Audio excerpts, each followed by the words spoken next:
Welcome to Mama Moing's mini vlog. So this is today's ganap. Today is Tuesday. At ayan, ang baby Hope yan. Nakaligo na siya ng mga oras na yan, mama. Kasi sadyang makalat yung bahay. Ano bang bago? Nakapaglinisang naman talaga ako ng maigi kapag tulog si baby. Tulog yung mga baby or walang pasok si partner, talagang general cleaning ako sa bahay.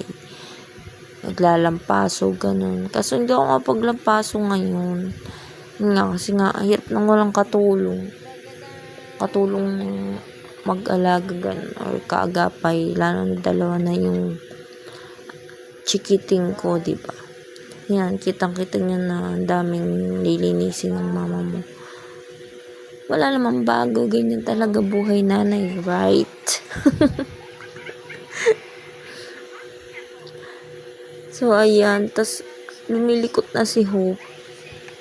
Kailangan talagang maraming sa gilid-gilid, unan-unan, ganun. Napatay na Yes, yan, nakita niya yung pamatay ng lamok tsaka langaw, nilalagay ko dyan.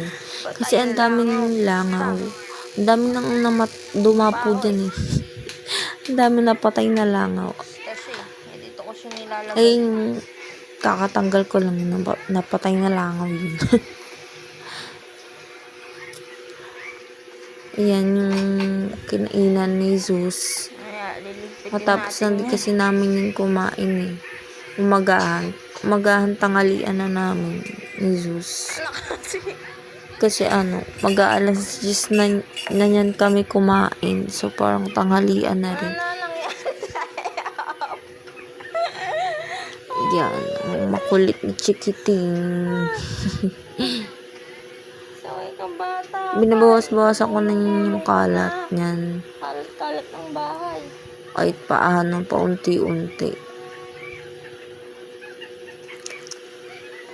Yung si Zeus, busy lang siya manood ng tablet. Good boy naman ng kuya mo. So, yun, tapos na ako dahil nasira, walang electric fan. Isa lang yung gumagana, nasira na naman yung isang clip fan. Heist. Padayon lang tayo.